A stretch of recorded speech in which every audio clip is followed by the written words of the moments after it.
Assalamualaikum warahmatullahi wabarakatuh. Mustafa Muhammadin sallallahu alaihi wasallam wa dirati wa sallallahu alaihi wasallam muqarrabin wa sallallahu alaihi wa kitab.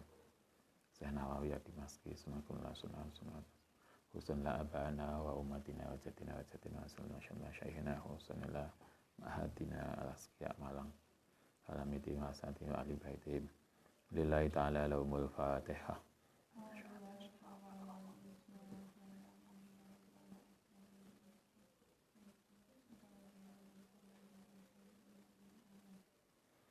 Bismillahirrahmanirrahim. Kita lanjutkan bab ke 10. 10 ya? Oh iya, bab ke 10. Babuma yakulu ida istaiqadha fil laili wa kharaja min baiti. Babuma bab tentang doa, tentang sesuatu yakulu yang donga sapa man ida istaiqadha nalikane bangun fil laili ing dalam waktu malam wa kharaja lan keluar min baiti saking rumah man. Ini bab tentang kalau kita bangun malam kemudian keluar dari rumah untuk wudu. Kalau dulu wudu, tempat wudu itu dulu kan di luar rumah. Nah, saiki di dalam rumah. Katanya di dalam rumah saiki tempat wudu di dalam kamar. Zaman biyen kan kamar mandi itu di luar rumah. Nah, ini adalah contoh yang diberikan Nabi kalau kita bangun malam kemudian kita keluar dari rumah untuk ke tempat mandi. Nah, ketika mau tahajud, kalau kita keluar dari kamar untuk wudu. Yustahabu disunahkan lau kediman idza istaiqadha nalikane bangun wa jalan keluar min baiti saking rumah iman. Nah, kita disunahkan begini, Anda bangun malam kemudian mau wudu. Apa yang dicontohkan Nabi? Ayang duro, ento memandang ila sama imaring langit. Jadi metu ke kamar, katanya kamar mandi, delok langit dhisik. Cerah apa enggak? Nah, kemudian maca ayat ini. Wa yaqra'u lan maca sapa man al ayati al khawatim ing beberapa ayat min surat Al Imran. Suratnya apa ya? Al Imran terakhir. Nah, nanti dicek suratnya apa. Suratnya ini inna fi khalqis samawati wal ardi, dimulai dari lafaz inna fi khalqis samawati wal ardi. Nanti coba dilihat di Al-Qur'an. Itu yang dibaca Nabi ketika beliau keluar dari rumah untuk wudu ketika mau tahajud. Nah, santri kan mesti ndelok langit. Kecuali yang kamar bawah. Nah, kamar C kan mesti ndelok langit toh. Begitu metu ke kamar kan ketok langit. Nah, didelok langit kemudian maca surat ini. Akhir surat Al Imran dimulai dari inna fi khalqis samawati wal ard. Itu yang dicontohkan Nabi. Kita lanjutkan hadis ke-65. Wasabata fi sahihain in dalam Bukhari Muslim. Ana Rasulullah sallallahu alaihi wasallam iku kana. Ana sapa Kanjeng Nabi iku yaf'aluhu. Maca surat itu diriwayatkan di dalam Bukhari Muslim bahwa Nabi setiap beliau bangun untuk tahajud, ketika mau wudu beliau baca surat itu. Inna fi khalqis samawati wal ardi ila seterusnya. Ila nadhara, kecuali memandang ila samai maring langit. Fahuwa iku fi sahih Bukhari. Soal tadi Nabi melihat langit ketika malam hari itu yang meriwayatkan hanya Bukhari. Sahih Muslim enggak meriwayatkan. Tapi soal maca ayat inna fi khalqis samawati wal ardi itu Bukhari dan Muslim sama-sama meriwayatkan. Hadis ini tercatat di Bukhari nomor 4569. Kalau di Sahih Muslim tercatat di hadis nomor 182. Oke. Itu satu yang dicontohkan Nabi, yaitu membaca ayat terakhir dari surat Al Imran. Selain baca ayat itu, Nabi tidak hanya baca ayat tapi juga berdoa. Wasabata lan tetap fi sahihain an Ibu Abbas radhiyallahu anna Rasulullah sallallahu alaihi wasallam iku idza kana nalikane ana sapa nabi iku idza qoma nalikane berdiri minal laili saking bangun minal laili saking malam ya tahajjudu yang akan tahajud sapa Nabi. Ini kalau Nabi bangun malam untuk sholat tahajud, selain maca tadi, beliau juga membaca doa ini. Allahumma lakal hamdu anta qayyimus samawati wal ardi wa man fihina wa lakal hamdu wa lakal mulku samawati wal ardi wa man fihina wa lakal hamdu anta nurus samawati wal ardi, dan seterusnya sampai akhir hadis. Ini tercatat di Bukhari. Allahumma ya Allah laka untuk Tuhan alhamdu utai pujian. Anta utai Tuhan iku qayyimus samawati yang menegakkan langit dan bumi. Waman lan sesuatu fihina yang ada di dalam langit dan bumi. Walakal hamdu, walakal iku kedue Tuhan alhamdu utai pujian. Lakal iku kedue Tuhan al mulku samawati wal ardi utai kerajaan langit dan bumi. Waman lan sesuatu fihina. Walakal lan kedue Tuhan alhamdu utawi pujian. Anta utai Tuhan iku nurus samawati wal ardi. Waman lan wong fihina kang ada di dalam samawati wal ard. Laka kedue Tuhan alhamdu utai pujian antal haqqu, anta utai Tuhan iku al haqqu yang benar. Wa duka utawi janji Tuhan iku al haqqu benar. Walika uka utai ketemu Allah iku hakun. Besok di akhirat akan ketemu Allah itu benar. Wa qauluka utawi firman Tuhan iku hakun. Quran itu benar. Wa jannatu utai surga iku hakun, wa naru utai neraka iku hakun, wa Muhammadun utai kanjeng Nabi Muhammad iku hakun, wa saatu utawi kiamat iku hakun. Allahumma laka kepada Tuhan aslamtu, menyerahkan diri sapa ingsun, wa bika kelan Tuhan amantu iman, wa alaika yang atase Tuhan tawakaltu tawakal, wa ilaika lan maring Tuhan anabtu taubat sapa ingsun, wa bika lan kelan Tuhan khasamtu berdebat sapa ingsun, wa ilaika lan maring Tuhan hakamtu menghukumi sapa ingsun, fa firli mongko mugi ngampuni sapa Tuhan limaring ingsun maqaddamtu wa ma akhartu wa ma asrartu yang aku sembunyikan, wa ma alantu lan yang aku tunjukkan. Anta al-muqaddimu wa anta al-muakhiru la ilaha illa anta. Nah, sampai doanya itu. Kemudian ada tambahan terakhir sebagian riwayat wala haula wala quwata illa billah. Itu dongane akeh banget. Yang dibaca Nabi ketika bangun tidur malam sebelum ke kamar mandi. Oke, itu bangun tidur malam untuk tahajud setelah maca akhir surat Al-Imran, kemudian maca doa tadi. Nah, kita lanjutkan. Bab 11. Mayakulu idza arada nalikan mengendaki duhulal kholai yang masuk kamar mandi.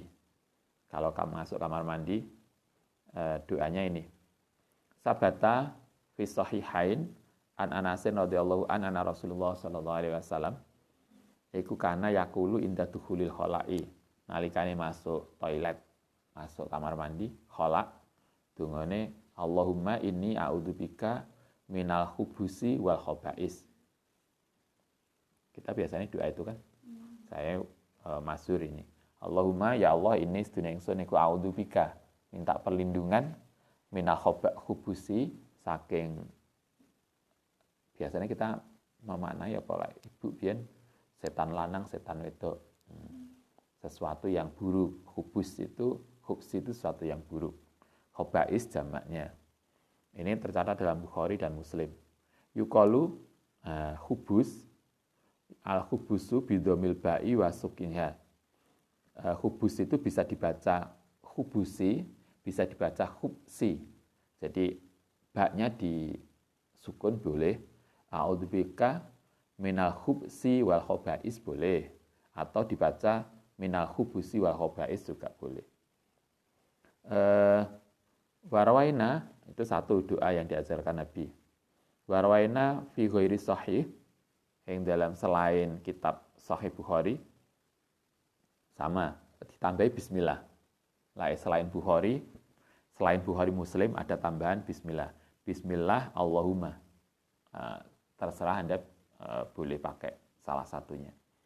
Kalau dalam Bukhari Muslim tanpa bismillah, langsung Allahumma inni a'udzubika minal khubsi wal khaba'is. Kalau di selain Bukhari itu kalau tercatat di sini adalah hadis yang diriwayatkan oleh At-Tabrani. Berarti selain Bukhari. Satu At-Tabrani, yang kedua Ibnu Abi Syaibah. Ada 2 hadis yang selain Bukhari. Itu pakai bismillah. Bismillahi Allahumma inni a'udzubika minal khubsi wal khaba'is. 2 redaksi. Satu pakai bismillah, satu tidak. Hadis 69. Wa rawaina an Ali radhiyallahu anna Rasulullah sallallahu alaihi wasallam iqala. Dawuh sapa Nabi begini, satruma utawi tutupe barang baina ainil jinni ing dalam antarane pandangan jin wa aurati bani Adam lan aurate bani Adam iku ida tahola nalikane masuk al-kanifa ing kamar mandi ayakula ento ndonga sapa man bismillah. Kata Nabi, kalau orang itu masuk kamar mandi kemudian ndonga bismillah, paling enggak bismillahi Allahumma inni a'udzubika minal khubuthi atau kalau enggak bismillah aja, maka insya Allah ketika dia di kamar mandi dia tidak akan diintip jin. Enak toh, sing jin seneng ngintip wong di kamar mandi. Insya Allah dia aman, jin tidak akan bisa melihat dia ketika dia bismillah. Rawahu Turmudi. Hadis ini sudah kemarin sudah muncul di sebelumnya tentang etika melepas baju. Kemarin sudah muncul hadis ini. Waqat ashabuna lan ngendika sapa ashabuna, para sahabat, maksudnya para ulama seangkatannya Imam ini siapa? Mbak lupa. Imam Nawawi.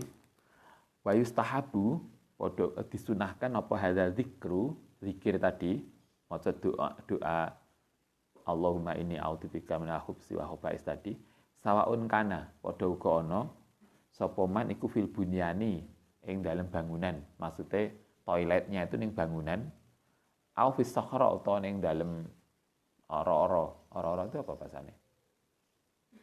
Sawang Jawa ora-ora itu ning tanah lapang gak ono bangunan apapun. Nah, zaman dulu kita di KKN yang bisa banget, masyarakatnya jarang punya WC. Jadi lah kita mau sakit perut, nggo pacul ning tegalan. Pokoknya peteng kudu bengi, lah awan ketok wong. Jadi nggo pacul ning tegalan, terus mari ngono diuruki pacul. Jadi kayak kucing lah katene. Kayak mandi nek belik istilahnya. Belik itu sumberan. Jadi dari sini rumah mlakune waduh nek sumberan ngono. Atus bareng lanang wedok. Hanya dikai kain gini aja. Mulane kan kadang ning kampung kan sering toh nikah untuk tanggane, ketemune ning belik. Bolak-balik ketemu ning kamar mandi. Engko balik karena beli ning ngisor di lembah. Oh balik ning omah wis kemeringet maneh. Itu dulu KKN. Sekarang enggak ada, enggak terima di luar rumah, di dalam rumah, enggak terima di dalam rumah ning jero kamar ini nih. Kata Nabi, kata para ulama, doa tadi itu bisa dipakai ketika toiletnya itu berupa bangunan atau ketika neng oro-oro. Kalau Anda misalnya di mana biasanya yang ndelok sunset tuh Bromo. Nah, ini Bromo itu kan lak wong pas wakeh coba lek kate pipis, gak nek bangunane gak cukup kanggo orang banyak. Akhirnya golek ning tegalan adoh pipise. Nah, baik ketika di sohro, di oro-oro basa Jawane, atau ning bangunan, itu tetap dengan doa tadi. Waqala lan ngendika sapa ashabuna rahimallahu taala yustahabu, disunahkan ayakula awalan bismillah. Berarti yang Bukhari tadi, riwayat Bukhari tanpa bismillah. Yang selain Bukhari dengan pakai bismillah.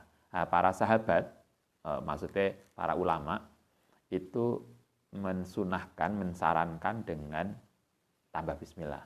Jadi lain donga bismillah Allahumma, nah, gitu diteruskan. Tidak langsung Allahumma tapi bismillah Allahumma inni a'udzubika minal khubsi wal khaba'is. Itu doa masuk kamar mandi.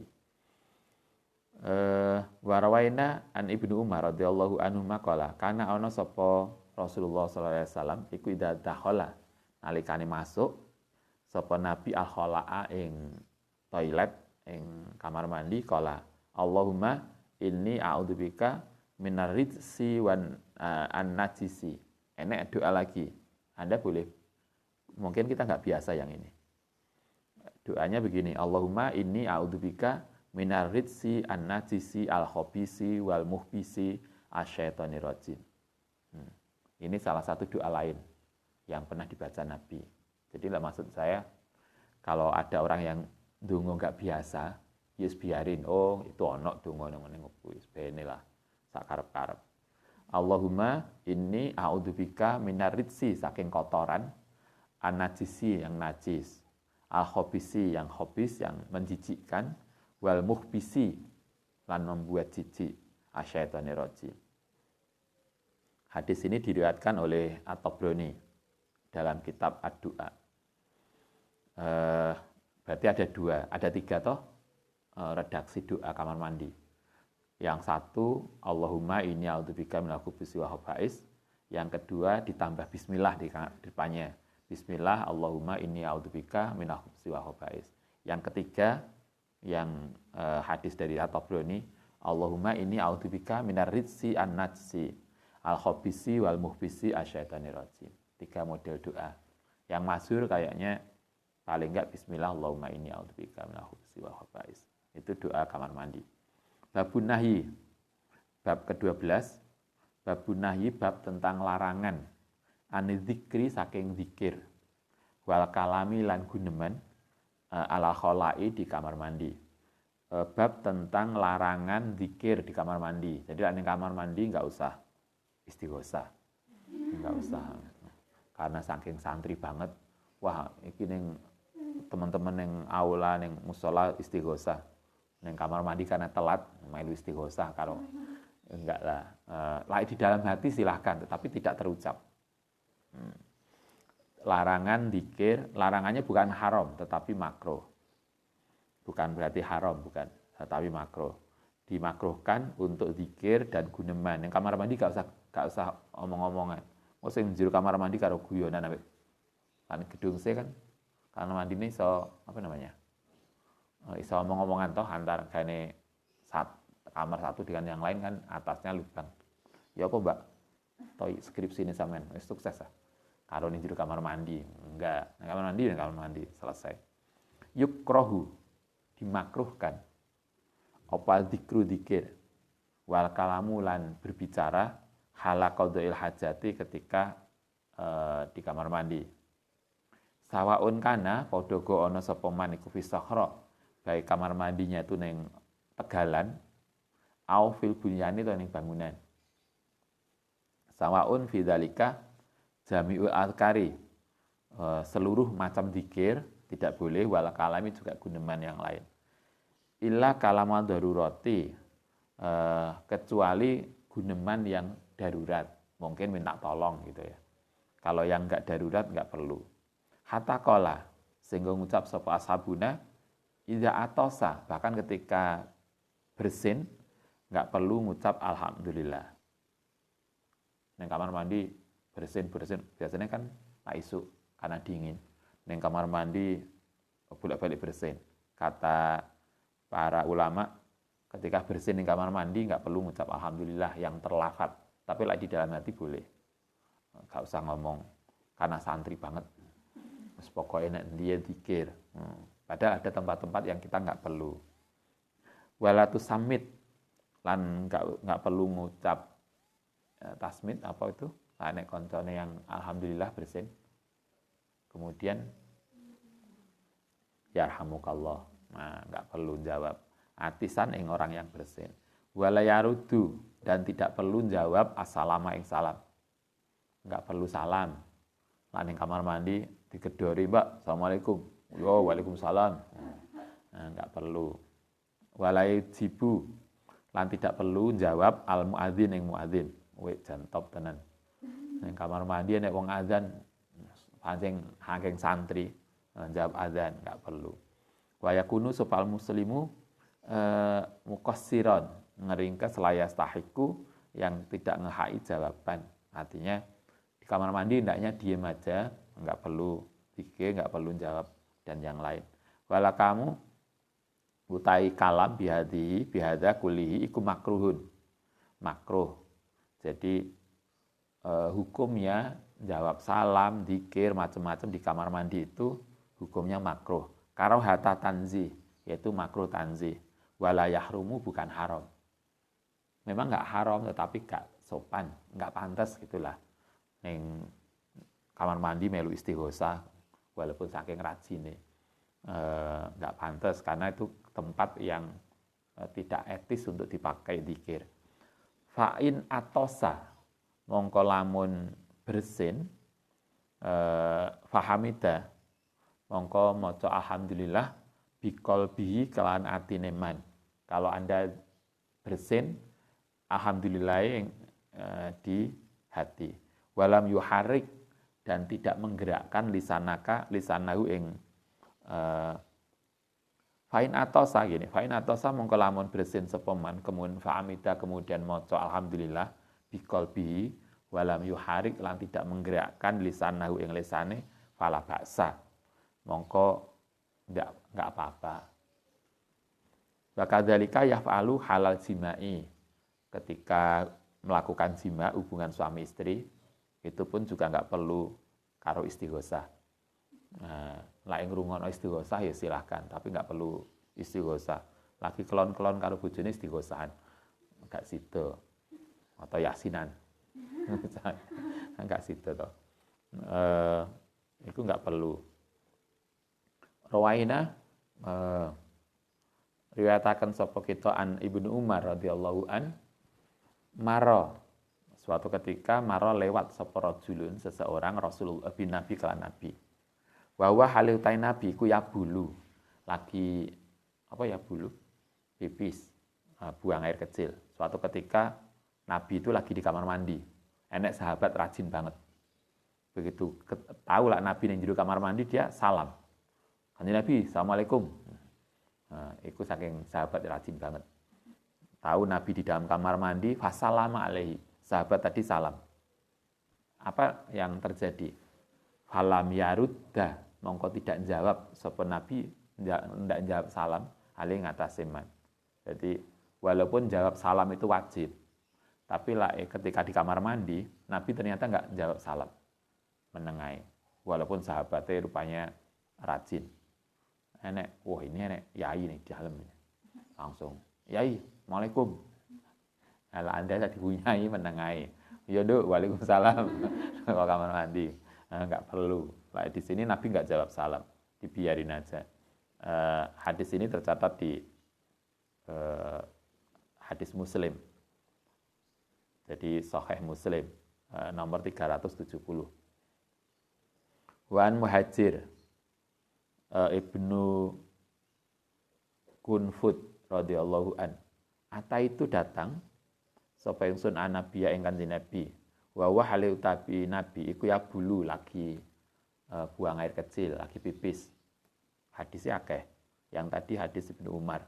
Sekarang hadis tercatat di Muslim. Yang sekarang di dalam hadis Abu Daud. Kata Muhajir, suatu ketika saya datang ke Nabi. Nabi itu lagi di kamar mandi. Fasalam tu, ini juga sahabat yang rajin. Fasalam tu kemudian salam sapa ingsun ala ing ngatasi Nabi. Al-Muhajir Ibnu Kunfud tu suatu ketika sowan Nabi lagi di kamar mandi. Kemudian karena tahu Nabi di kamar mandi dia salam. Tetapi apa yang terjadi? Falam yarudda. Mongko tidak jawab salam sapa Nabi ala yang ngatasi ingsun. Nabi di kamar mandi enggak mau jawab salam, diam aja beliau. Hatta tawaddoa sampai selesai wudu. Jadi Nabi itu begitu di kamar mandi, pipis, terus wudu. Karena Nabi itu mesti dawamul wudu. Jadi kalau Anda juga gitu. Kalau Anda kamar mandi, habis BAB atau buang air kecil, kalau bisa wudu lagi, itu lebih bagus. Laki-laki mudah. Hak perempuan itu masalah kan wis kadung wah iki mau kadung disaput. Kadung gawe wedak macem-macem ya. Entek. Ya silahkan lah, tapi kalau bisa silahkan. Itu lebih bagus. Summa itadzara. Kemudian gawe alasan hilayah maring ingsun. Setelah wudu barulah Nabi menjelaskan, mengkonfirmasi. Kenapa tadi ketika dikasih salam Nabi enggak jawab? Nah, Nabi menjelaskan begini. Ini sedene ingsun iku karohtu, tidak suka sapa ingsun an azkurallaha. Ing ento zikir maring Allah illa ala tuhrin, kecuali dalam keadaan suci. Nah, Nabi mengatakan, kenapa di kamar mandi enggak jawab? Karena suasananya tidak memungkinkan. Artinya kamar mandi itu bukan tempat yang baik untuk zikir. Begitu juga Nabi ketika itu lagi hadas, belum wudu. Sehingga Nabi biasanya karena beliau dawamul wudu, biasanya beliau mesti ketika zikir itu dalam keadaan wudu. Au ala toharatin, hadis sahih. Babun nahyi, bab tentang larangan anis salami, yang ngatasi salam ala jalisi, ngatasi orang yang sudah duduk di qadha'il hajati, untuk qadhil hajat. Larangan kalau kita di kamar mandi itu tidak perlu jawab salam. Nah, kalau kita yang di luar kamar mandi dan tahu, misalnya ada kalau kita di luar kamar mandi nggak perlu ngasih salam, nggak perlu kok. Mbak, saman sopo? Ternyata yang di dalam kamar mandi itu seniornya. Assalamualaikum Mbak ya, saya pamit pulang. Enggak. Jadi lah ada teman kita di kamar mandi, kita yukrohus salam, justru dimakruhkan. Jadi yang di dalam kamar mandi tidak perlu jawab salam, yang di luar mandi juga nggak boleh ngasih salam pada yang kamar mandi. Jadi biasa aja. Fa'in salama, mong kelamun salam, kok maksa salam, lam yastahiqqa, maka dia tidak akan mendapatkan hak jawaban yang jawab. Jadi kalau dia ngasih salam, dia tidak akan mendapatkan jawaban. Enggak, karena yang di kamar mandi nggak boleh jawab salam, hukumnya makruh, walaupun nggak haram. Ngasih salamnya ini juga bukan haram, tetapi makruh. Mestinya enggak. Oke. Babu ma yakulu, ma barang yakulu kang ndonga sapa man idza kharaja nalikane keluar minal kholai saking kamar mandi. Ini bab tentang doa keluar dari kamar mandi. Kalau tadi masuk kamar mandi, etika di kamar mandi, nah sekarang keluar di kamar mandi. Yakulu dungane ini, ghufronaka alhamdulillahilladzi adhaba anna al-adza wa afani. Saya kira kan Anda doa ini. Biasanya cuma ringkas, alhamdulillah dok. Pokoknya alhamdulillah, lega mbak. Ngono tok. Ada terusan nih, ada ghufronaka alhamdulillah alladzi adhaba anni adza wa afani. Itu doa keluar kamar mandi. Lah gak apal dicatat, kayaknya perlu dicatat di setiap kamar mandi. Ghufronaka pengampunan Tuhan, alhamdulillah alladzi adhaba, yang atau terima kasih gitu ya. Adhaba yang telah menghilangkan ani sakit. Ingsun al adza yang penyakit, wa afani lan ngasih kesehatan sapa Allah ingsun. Sabata fil hadis sahih fi Sunani Abi Dawud.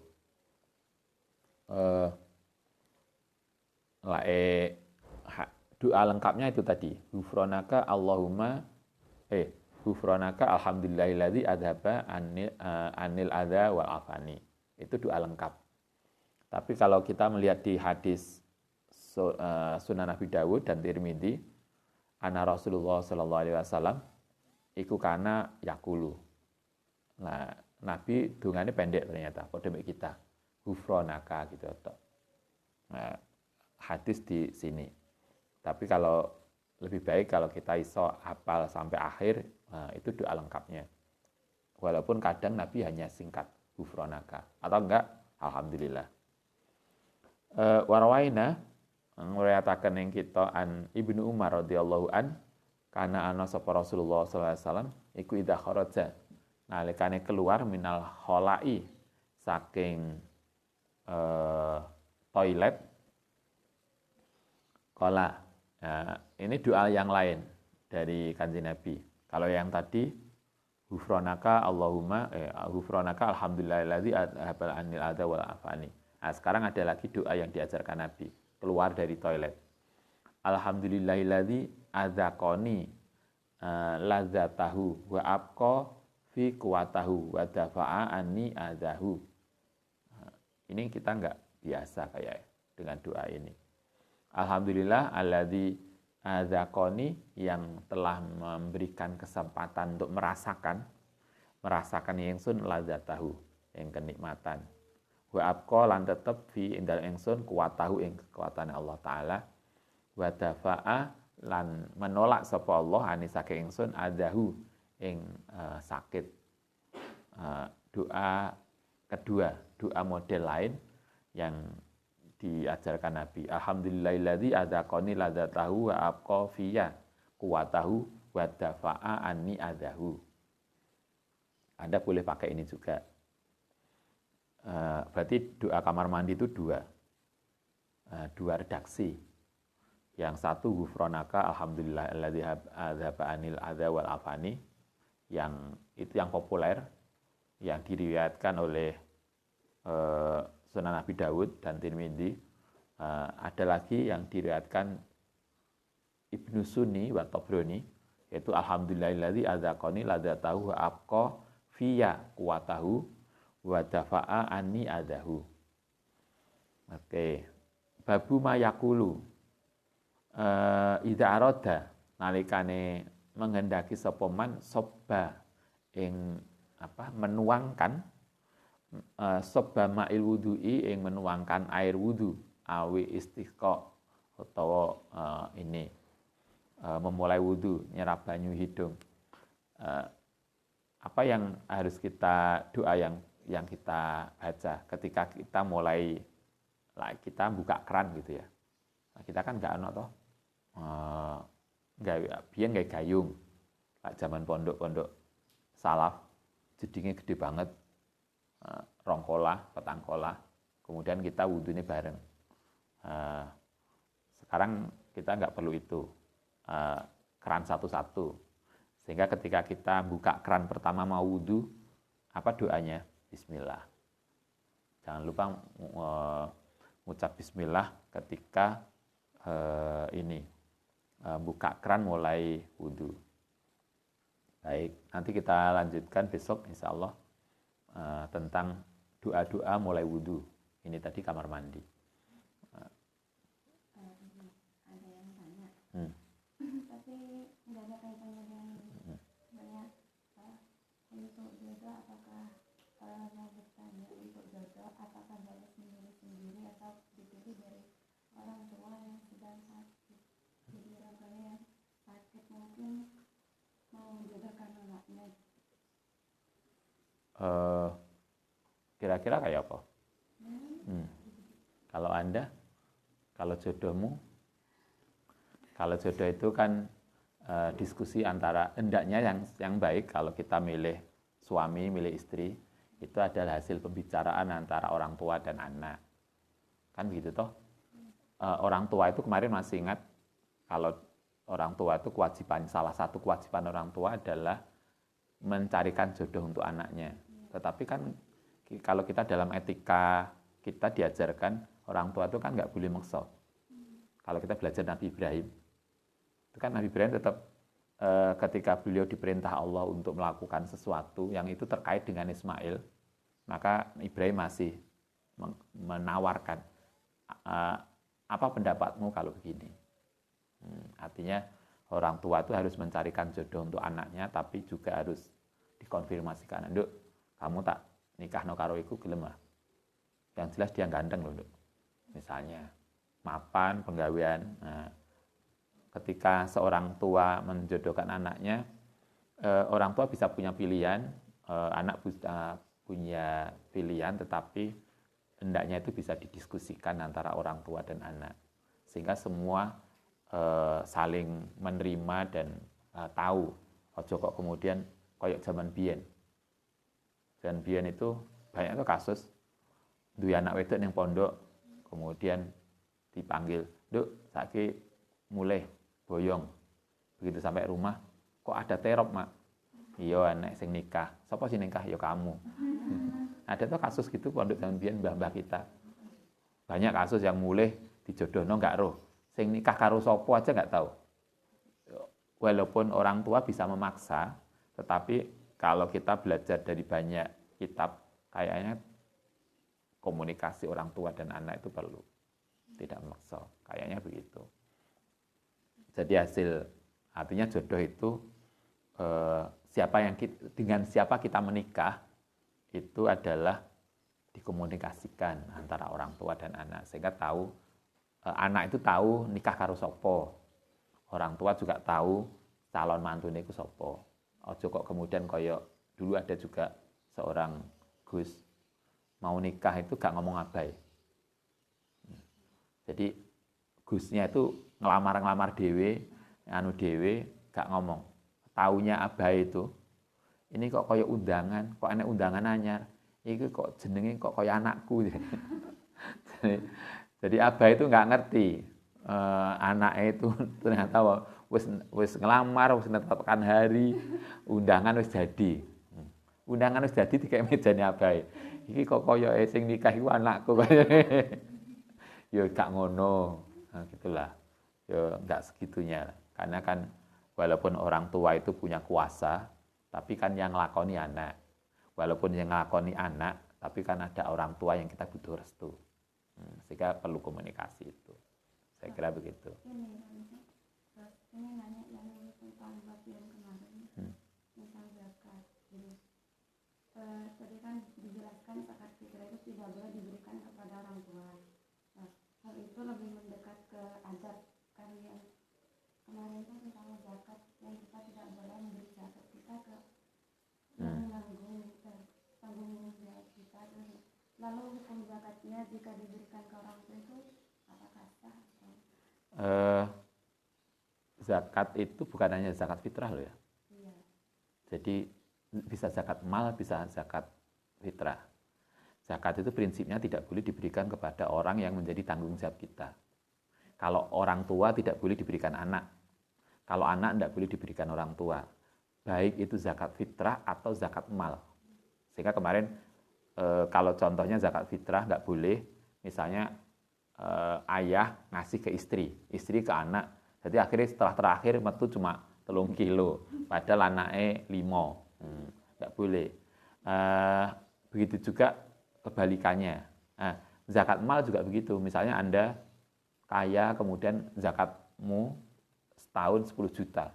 Nggak boleh kemudian, Mak, ini enek zakat, saya 10 juta, tak kasihkan Mak. Nggak boleh. Harus dikasihkan orang lain. Nah, emak kita, bapak kita ambilkan dari harta kita, karena beliau adalah tanggung jawab kita. Sama dengan anak itu menjadi tanggung jawab orang tua.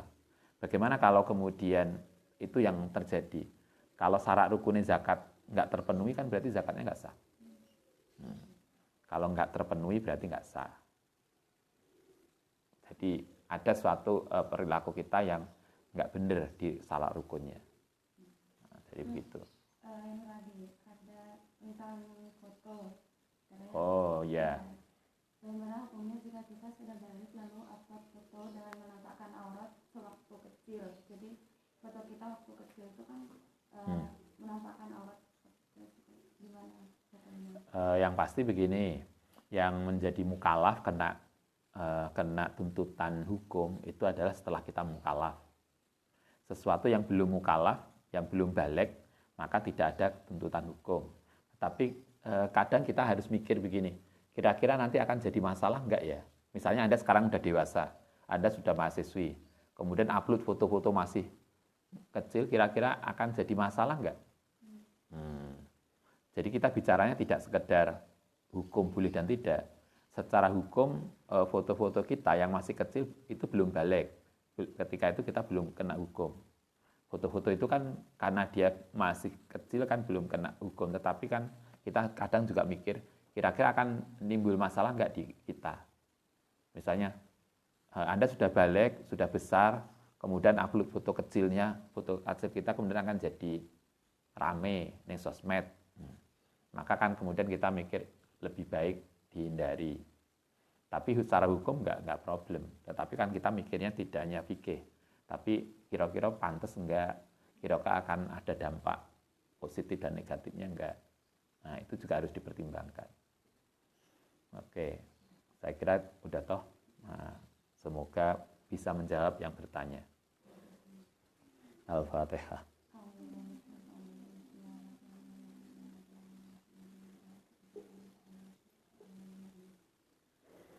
Wanafa'na bima 'allamtana